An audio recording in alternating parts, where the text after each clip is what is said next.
Hello friends, આજે હું તમારી સાથે ખૂબ જ સ્વાદિષ્ટ અને દાણેદાર એવો મોહનથાળની રેસીપી શેર કરીશ. તો ચાલો મિત્રો આપણે જોઈએ. મોહનથાળ બનાવવા માટે મેં 500 ગ્રામ ચણાનો લોટ, 500 ગ્રામ ઘી અને 400 ગ્રામ ખાંડ લીધેલી છે. એ લોટને ધાબુ દેવા માટે સૌપ્રથમ એક તપેલીની અંદર 1 વાટકા જેટલું એટલે કે 100 ગ્રામ જેટલું ઘી છે આપણે ગરમ થવા મૂકવાનું છે. મોહનથાળ બનાવવા માટે લોટ છે કરકરો લેવાનો છે. આ રીતનો જે ઘી ગરમ થઈ જાય પછી એમાં એ જ વાટકામાં 1 વાટકો દૂધ છે એમાં ઉમેરવાનું છે. ગેસની ફ્લેમ છે ફૂલ જ રાખવાની છે. અત્યારે આ જે બેટર રેડી થઈ જાય એ બેટરનું ચણાના લોટ જે છે આપણું એમાં ધાબુ સરસ દેવાનું છે. આ પ્રક્રિયા જે છે એ મોહનથાળમાં ખૂબ જ અગત્યની છે. આ રીતના સરસ છે આપણું બેટર છે એક સરસ ગરમ થઈ જાય પછી આ બેટર જે છે ગરમ બેટર હોય ત્યારે જ જે આપણો કરકરો લોટ લીધેલો છે મોહનથાળ બનાવવા માટે એમાં આ બેટરને સરસ એવું ઉમેરી દેવાનું છે. બેટર ગરમ હોવાથી ચમચીની મદદથી આપણે મિક્સ કરીશું એને આ રીતે. આ પ્રક્રિયાથી આપણો મોહનથાળ છે એકદમ ખૂબ જ સરસ દાણેદાર બનશે. આ રીતે છે એકદમ સરસ એને ચમચીની મદદથી ગરમ હોવાથી એને એક સરખું મિક્સ કરી લેવાનું.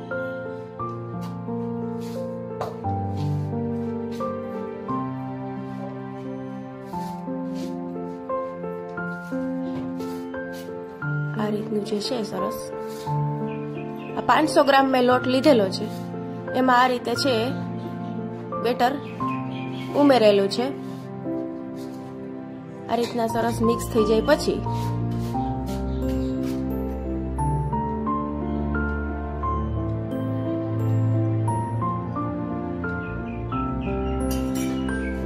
આ રીતનું જે છે હવે બેટર આપણું થોડુંક ઠંડુ થઈ ગયું છે એટલે હાથની મદદથી એક સરખું સરસ મિક્સ કરી એને જે છે સરસ આમ દબાવી દેવાનું છે.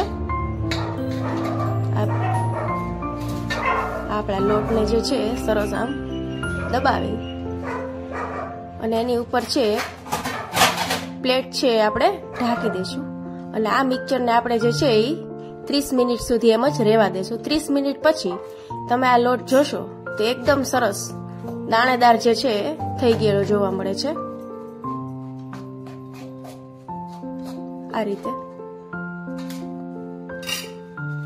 પછી તમે હાથેથી આ રીતે પણ કરી શકો છો. આ રીતના કરવાથી આપણા લોટના દાણા જે કઈ છે છૂટા પડેલા તમે જોઈ શકશો. આ રીતે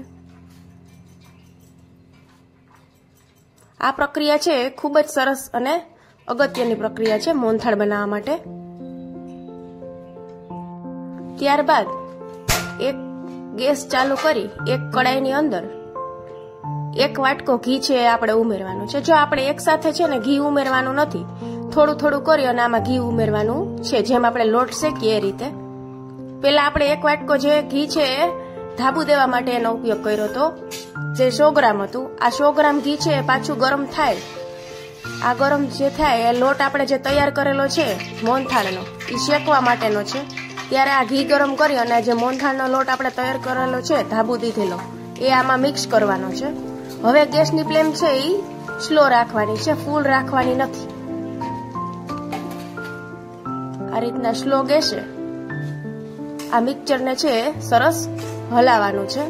તમે પેલા જોશો તો આ આપણો જે મિક્સ કરેલો લોટ છે બધું ઘી છે શોષી લેશે. આ રીતે જે છે પેલા આપણે લોટ છે સારી રીતે હલાવવાનો છે અને એક ધારો અને એક સરખો જ હલાવવાનો છે. જો તમે વચ્ચે સ્ટોપ થશો તો લોટ છે આપણો નીચે બેસી જશે. ગેસની ફ્લેમ સાવ સ્લો રાખવાની છે. ત્યારબાદ પાછું છે આપણે આમાં 1 વાટકો ઘી છે ઉમેરીશું. આ રીતનું છે થોડી વારે છે આપણે ઘી ઉમેરતા રહેશું જેથી આપણું લોટનું સ્ટ્રક્ચર છે એ ખૂબ જ સરસ આવશે.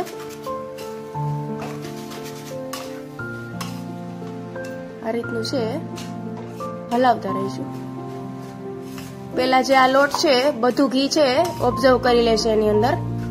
પછી જેમ લોટ શેકાશે અને દાણા જે છૂટાઓ પડશે એવી રીતના ઘી છે પાછું એમાંથી નીકળશે. આ રીતના જે વચ્ચે વચ્ચે ઘી ઉમેરવાથી આપણો મોહનથાળ છે એકદમ સરસ બને છે. એક સાથે ઘી ઉમેરવાનું નથી.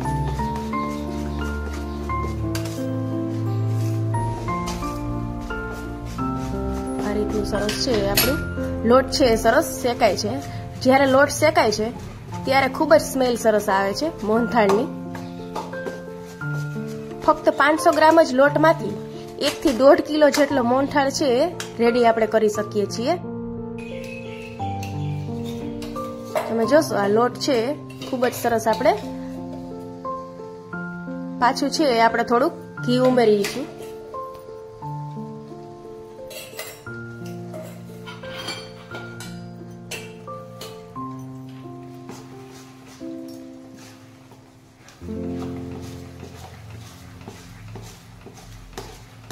તમે જોઈ શકો છો કે લોટની કન્ટેન્સથી થોડીક ઢીલી થતી જાય છે જેમ લોટ શેકાય એમ.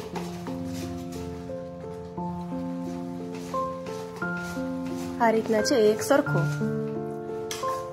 લોટ છે ચલાવવાનું ચાલુ રાખવાનું છે. આપણે ગેસની ફ્લેમ સ્લો જ રાખવાની છે, ફૂલ રાખવાની નથી.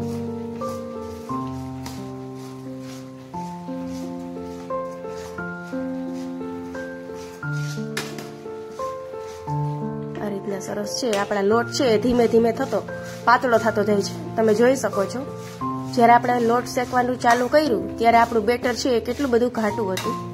હવે જેમ જેમ લોટ શેકાય એમ આપણો લોટ છે પાતળો થતો જાય છે. ઉપર છે ઘીના જે ઉપર જે છે ઘી છે એટલે આવી જશે લાસ્ટમાં શેકાઈ જાય. જ્યારે આ લોટ શેકો છો ત્યારે ખૂબ જ સરસ સ્મેલ આવે છે લોટમાંથી. આપણો જે લોટ છે હવે રેડી થઈ ગયો છે. પણ આપણે આ રીતનો લોટ શેકાવા દેવાનો નથી. થોડોક લાલ બ્રાઉન જેવો થઈ જાય ત્યાં સુધી આપણે લોટ છે શેકવાનો છે મોહનથાળનો. તમે જોઈ શકો છો કે આપણો લોટ છે એકદમ પરફેક્ટ થઈ ગયો છે.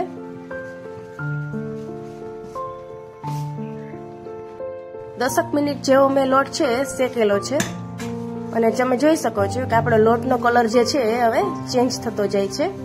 આ રીતે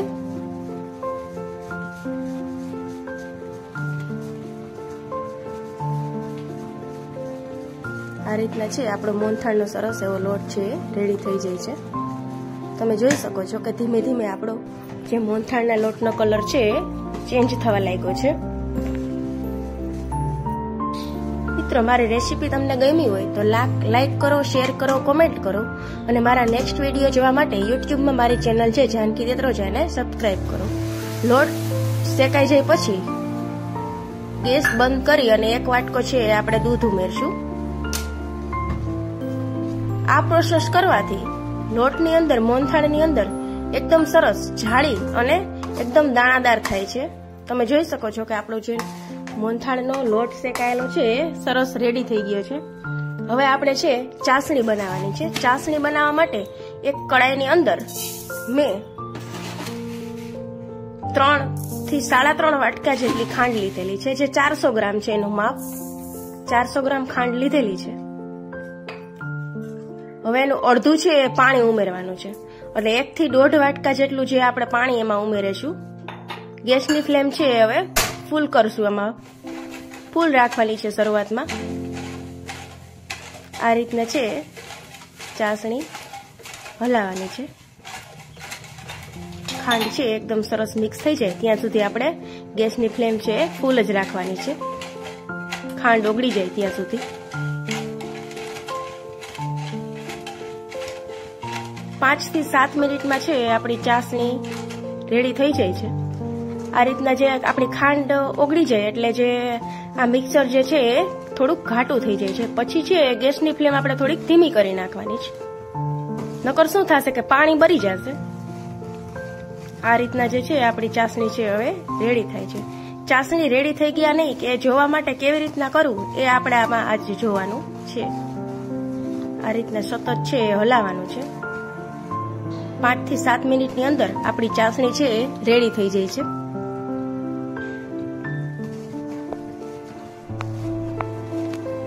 આ રીતના ખૂબ જ સરસ એવી આપણી ચાસણી છે હવે રેડી થતી જાય છે.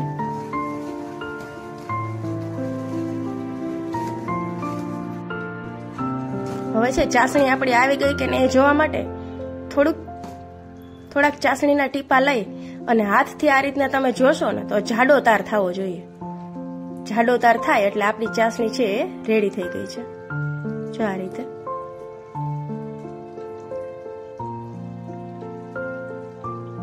એકદમ સરસ જાડો તાર થાય ત્યાં સુધી રેવા દેવાની છે ચાસણીને. હવે છે આપણે ગેસ છે થોડોક ધીમો કરી દઈશું.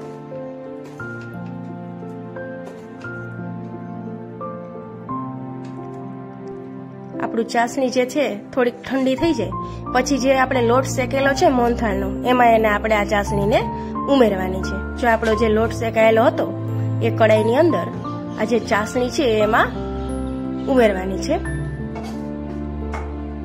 ત્યારબાદ જે છે આ મોહનથાળનું બેટર જે છે ખૂબ જ સરસ અને ખૂબ જ સ્વાદિષ્ટ અને ખૂબ જ સરસ કલર સાથે છે આપણું રેડી થઈ ગયું છે.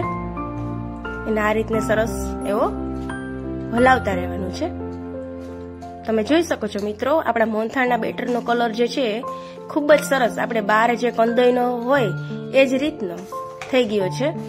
મેં આમાં કલર પણ ઉમેરેલો નથી, ફૂડ કલરનો ઉપયોગ પણ મેં આમાં કરેલો નથી.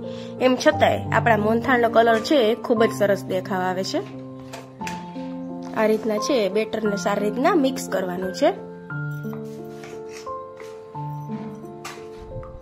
આ રીતના સરસ છે આપણો મોહનથાળ રેડી થઈ ગયો છે. ત્યારબાદ આ મોહનથાળને સારી રીતના બરફીના શેપમાં કરવા માટે એક પ્લેટની અંદર મેં ઘી છે લગાવેલું છે. આ રીતના ઘી છે બધી બાજુ છે લગાવી લેવાનું છે જેથી આપણે જ્યારે મોહનથાળની બરફી કાઢીએ ત્યારે આસાનીથી નીકળી જાય. આ રીતના ત્યારબાદ જે આપણું મોહનથાળનું જે બેટર રેડી કરેલું છે એમાં આપણે ઠલવી દઈશું. આ રીતે તમે જોઈ શકો છો મિત્રો કેટલો સરસ છે એનો કલર આવેલો છે.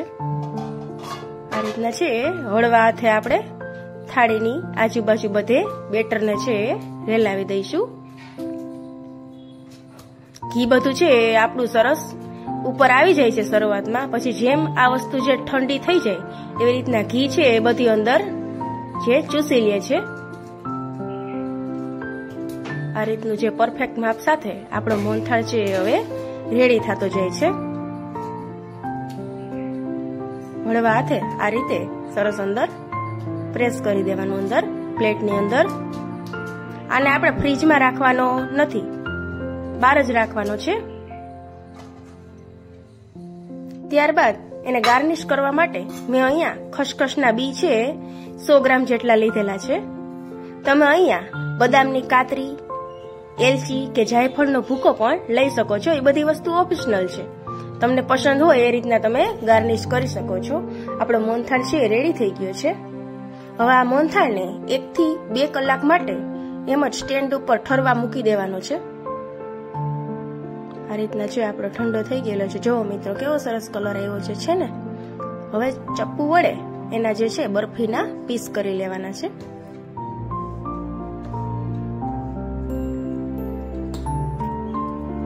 આ રીતના જે ચપ્પુ વડે છે એક સરખા બરફીના પીસ થઈ જાય.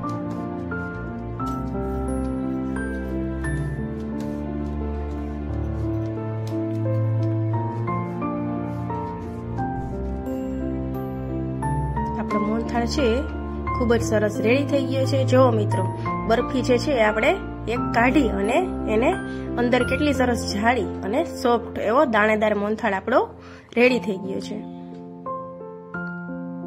મિત્રો મારી રેસીપી ગમી હોય તો લાઈક કરો, શેર કરો અને કોમેન્ટ કરો. મારા નેક્સ્ટ વિડીયો જોવા માટે યુટ્યુબમાં મારી ચેનલ છે જાનકી દેત્રોજાને એને સબસ્ક્રાઇબ કરો. થેન્ક યુ મિત્રો, થેન્ક યુ એવરીવન.